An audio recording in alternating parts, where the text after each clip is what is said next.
Well, I'm stepping into the deep end, aren't I? Hello, everybody. I thought I'd talk about YouTube. People talk about YouTube, and a lot of people don't have a lot of good things to say about YouTube. There are issues. You know, their over-reliance on algorithms is perhaps the worst of it, as well as their lack of robust human service. You know, most famously, Bungie had to sue to get some assistance because some troll representing them was taking down a bunch of videos. Now, I think we all agree that YouTube, and for that matter, Twitch, needs some competition. I don't think there can be any argument. The problem, of course, is that one glaring issue prevents a lot of these services from being real competition. Now, I have my YouTube. I have a unsigned in YouTube. I'm on private browsing, and this is for a very important reason. This is what somebody who has not logged in will see.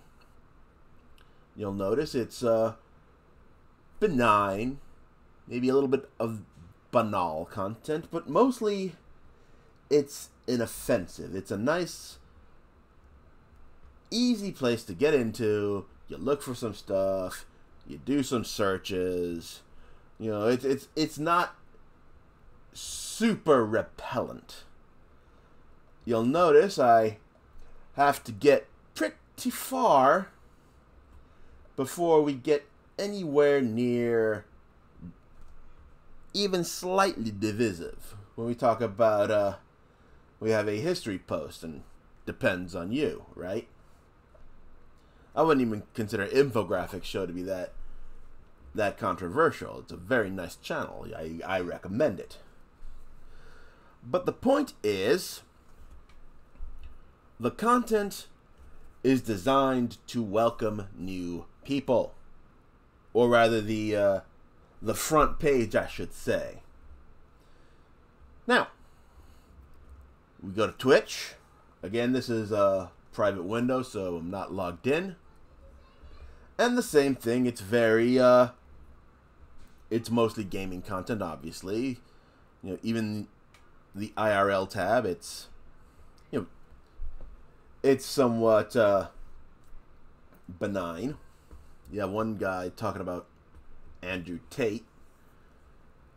And we have some sports, which, hey, you know, sports is pretty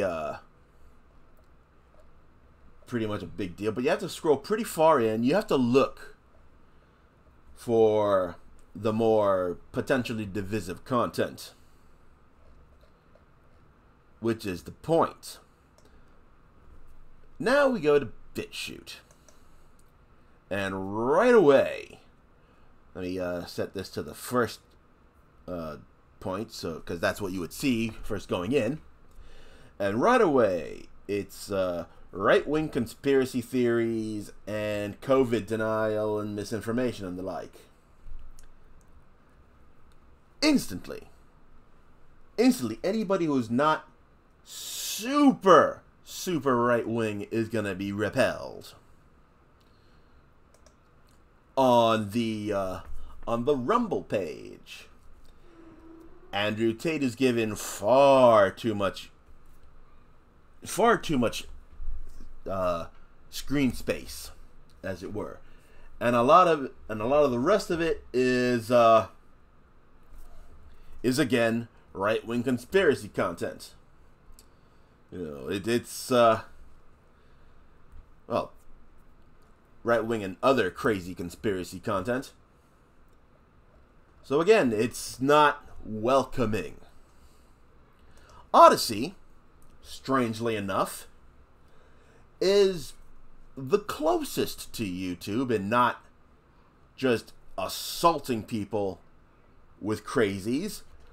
But even then, it doesn't take very long. You see I'm very close to the top here. It doesn't take very long to get to the crazies, you know, and the conspiracies and the culture war and all that other garbage that normal people just don't want a goddamn thing to do with. And that leads me to the real issue.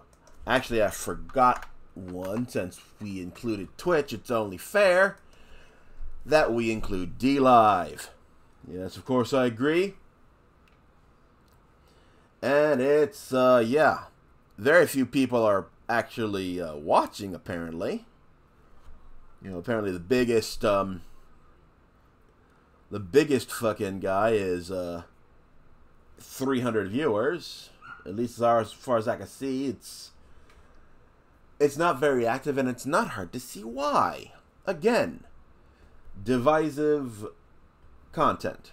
You know, content designed not to entertain, not to include, but to inflame and to push away anybody who is not, shall we say, like-minded.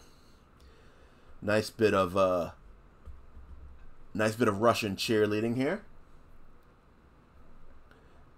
And that leads to the issue. Now, we could talk about YouTube until we're blue in the face.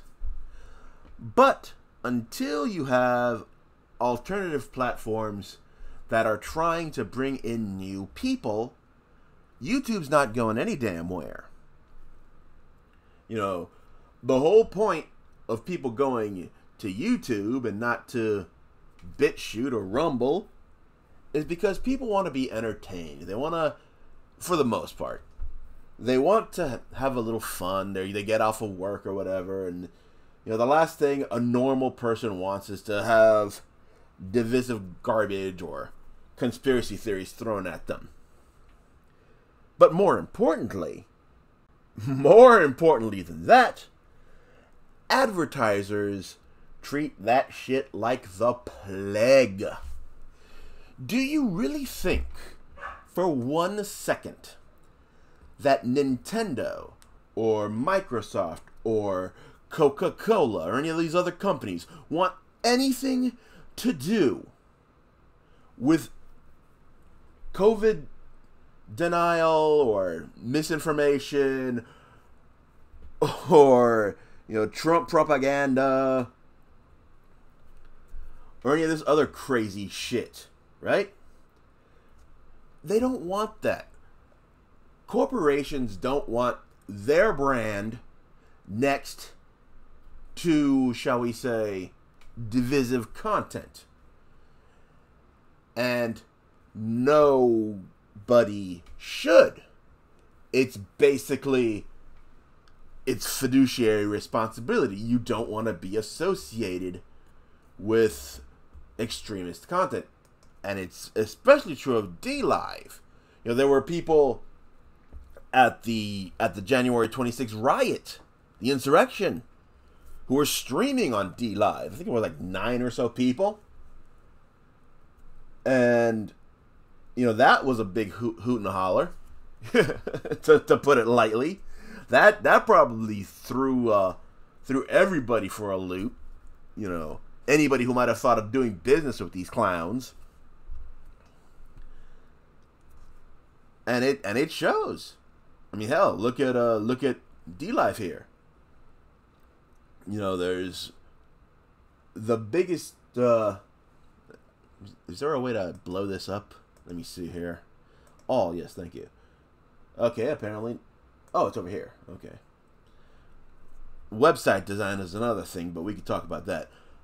But the biggest category is less than 900 people. And it's because the biggest category is not for normal people, it's for crazies. You know? I mean, at least somebody's just putting music out. You know, there's some people at least trying to make something that, you know, normal people would want to see. Turn that off. I don't want to risk anything in case the guy starts putting music on.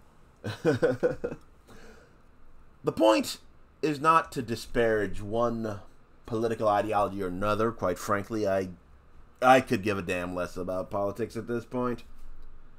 The point is, what do we need in an actual YouTube alternative? In a Twitch alternative? You don't want to have a free-for-all because it ends up being a safe haven for Nazis and other like-minded folk. You want to have a company that is trying to bring advertisers in, but is still friendly to creators. And I think a lot of that is having more human support. I think the biggest issue is the reliance on algorithms and the lack of human support. You know, the lack of eyes looking at challenges to copyright or nonsensical claims of privacy invasion or whatever. You know, the less automated the support system feels, I think a lot more comfortable people will be with putting content on there, on your site. But, and it's very important, you have to make sure that your site has welcoming content. Content that normal people want to watch. And more importantly, content that advertisers feel safe putting their brand next to. We all saw the crypto crash, so donating Bitcoin to people isn't exactly how the future's gonna work. I'm sorry. Sorry to the crypto bros, but that's just not how it's gonna work.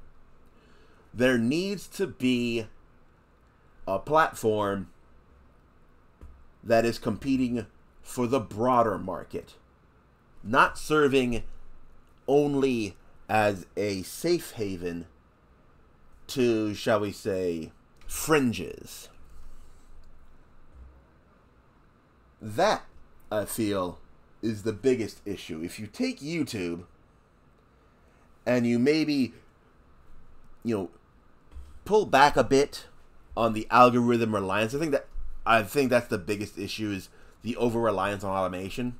If you put more human hands in there, if you make a YouTube version that has more human support, I think you can have a good, real alternative that might bring in some more normal people. Now, if your platform is designed to be a safe haven for the extremists, have at. You know, that's all well and good. However, that's not going to bring the views, and that's not going to topple YouTube or Twitch. Anyway, just thought I'd share my thoughts on that. Hopefully, I haven't upset too many people, although I suspect I've upset quite a few. Anyway, I'll see you guys soon, and in the meantime, God bless you.